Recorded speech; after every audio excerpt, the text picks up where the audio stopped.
গতকাল সকাল ৬ ঘটিকার সময় বিএনপি চেয়ারপারসন বেগম খালেদা জিয়া মৃত্যুবরণ করেছেন এবং তার মৃত্যুর পরে আমরা দেখেছি রাজধানীর এভারকেয়ার এলাকায়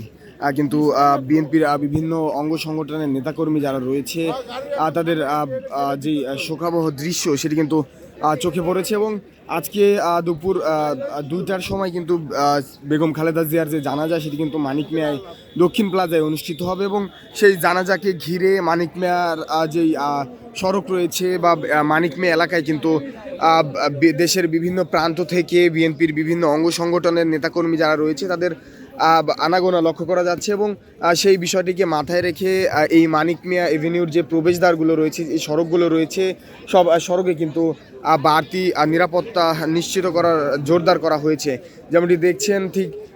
যারা ভেতরে প্রবেশ করছেন কারো কাছে ব্যাগ থাকলে সেগুলো কিন্তু তল্লাশি করে ভেতরে প্রবেশ করানো হচ্ছে। কোনো ধরনের যে অপ্রীতিকর ঘটনা এড়াতেই মূলত এই জোরদার ব্যবস্থা নিরাপত্তার। একটু বলে রাখতে চাই গতকাল সকাল ৬টার সময় রাজধানীর এভারকেয়ার হাসপাতালে চিকিৎসাধীন অবস্থায় মৃত্যুবরণ করেন বিএনপির চেয়ারপারসন বেগম খালেদা জিয়া এবং আজকে তার জানাজা দুপুর ২টায় মানিক মিয়ার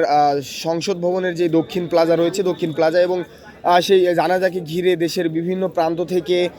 বিএনপির বিভিন্ন অঙ্গ সংগঠনের নেতাকর্মী যারা রয়েছেন বেগম খালেদা জিয়ার ভক্ত যারা রয়েছেন তারা কিন্তু একে একে এই স্থানে ভিড় জমাচ্ছেন এবং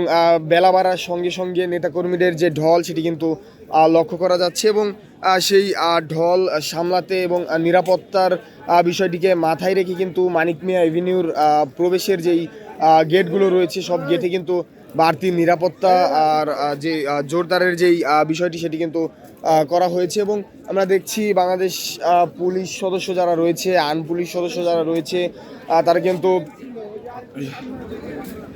এই মানিক মিয়ার যেই প্রবেশদ্বারগুলো রয়েছে সেখানে কিন্তু নিরাপত্তার জন্য বেশ সোচ্চার হয়ে উঠেছেন। একটু বলে রাখতে চাই তার যেই জানাজা রয়েছে এটি কিন্তু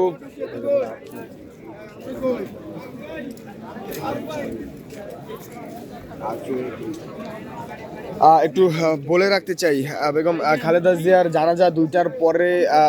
অনুষ্ঠিত হয়ে তাকে কিন্তু প্রয়াত রাষ্ট্রপতি শহীদ জিয়াউর রহমানের সমাধিস্থলের পাশেই তাকে সমাধিত করা হবে এবং এই সংসদ ভবনের যে দক্ষিণ প্লাজা রয়েছে দক্ষিণ প্লাজার ৬ নম্বর গেট দিয়ে কিন্তু তাকে প্রবেশ করানো হবে এবং জানাজা শেষে তাকে বের করে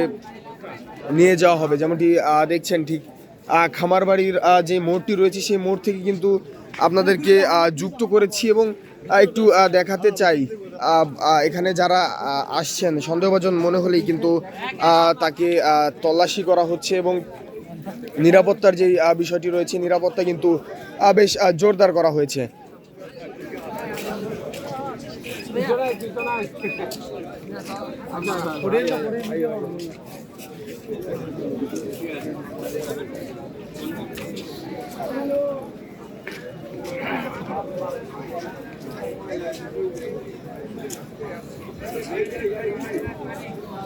একটু যদি দেখাতে চাই ঠিক মানিক মিয়া এভিনিউতে যে সড়কটা রয়েছে পুরো সড়ক কিন্তু বেলা বাড়ার সঙ্গে সঙ্গে জনসমুদ্রে পরিণত হচ্ছে এবং দেশের বিভিন্ন প্রান্ত থেকে আসলে বিএনপির বিভিন্ন অঙ্গ সংগঠনের নেতাকর্মী যারা রয়েছেন বেগম খালেদা জিয়ার জানাজায় অংশ নিতে মানিক মিয়ায় সকাল হতেই জড়ো হচ্ছেন